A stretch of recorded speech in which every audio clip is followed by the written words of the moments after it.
Grabe naman yung kalsada dito. Nakatingala. Mahaba ba to? Grabe. Good day mga brother.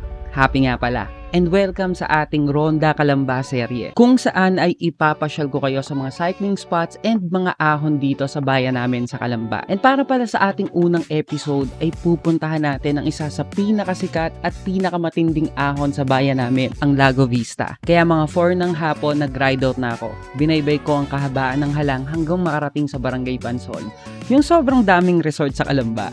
At pagkadating ko sa kanto ng South Winds, kumana na ako. Dire-diretso lang tayo ng padyakan at medyo maahon na rin pala itong kalsada na to. At pagkadating ko sa may entrance ng Lago Vista, ayun, hinarang agad ako ng guard. Bawal na palang magbike doon, sabi ng guard, unless may bibisitahin ka na taga doon.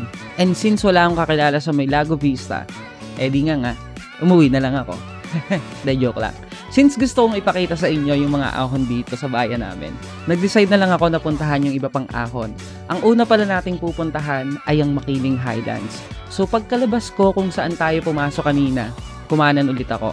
At sa kahabaan ng highway, may makikita kayo ng malaking sign na Makiling Highlands. At dito na yung umpisa ng ahon dito. Maikli lang naman to pero medyo matarik. At para pala may idea kayo, ito yung stats ng ahon dito. Ang distance niya 600 meters mula sa kanto hanggang sa pinakataas ng Makiling Highlands. Ang average gradient niya 9 to 10%.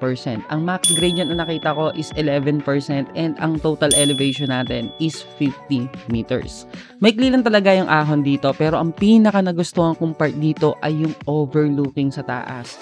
Napaka-rewarding ng view once na makita mo yung lawa ng Laguna. Pwede naman pumasok dito basta magpaalam lang kayo dun sa may-ari ng tindahan sa may gilid. At dahil nabitin ako sa ahon dito, nag-decide ako na ahunin yung isa pa sa pinakamatarik na ahon sa bayan namin, ang Soliviento. Siguro ito na ata ang pangalawa sa pinakamatarik na ahon sa bayan namin kasi ito na yung sumunod sa may Lago Vista. And para pala hindi kayo maligaw, search nyo na lang po sa Google Maps yung Soliviento or follow nyo na lang ako sa Strava para mas masaya. Diba? Pagkadating nyo sa dulo ng kalsada na to, may makikita kayo na paahon sa parting kanan. At dito na mag-uumpisa ang ahon pa Soliviento. Medyo malubak nga lang ang mga daan dito at madalas parang ilog yung kalsada dahil laging may dumadaling na tubig galing sa mga resorts. And para pala may idea kayo sa ahon dito, ito yung stats niya. Ang distance niya, 830 meters mula sa baba hanggang sa entrance ng Soliviento. Ang average gradient matindi-tindi, 11 to 12%. And yung max gradient na nakita ko is 14%.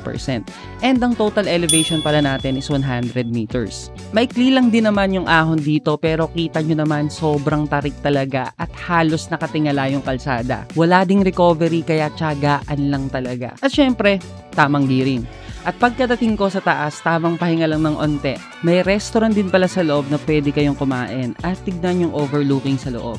Kung may budget naman kayo, why not, diba? Since ako wala, di bumaba na lang ako. Ingat lang pala sa paglusong dito mga brother. Kung hindi kayo kumpiyansa sa brake nyo, akayin nyo na lang yung bike para mas safe. At pagkabalik ko ng kanto, umuwi na ako ng bahay. Yun lang. So yun mga brother, dito na natin tatapusin ang ating first episode ng ating Ronda Calamba. Maraming salamat sa panonood. Kung gusto niyo pala makita yung ruta na to, follow nyo na lang po ako sa Strava. I am happy. And kung gusto niyo na mapanood yung full vlog mga brother, full stories available on my YouTube channel. Maraming salamat. Ride safe palagi mga brother and kita-kits tayo sa daan.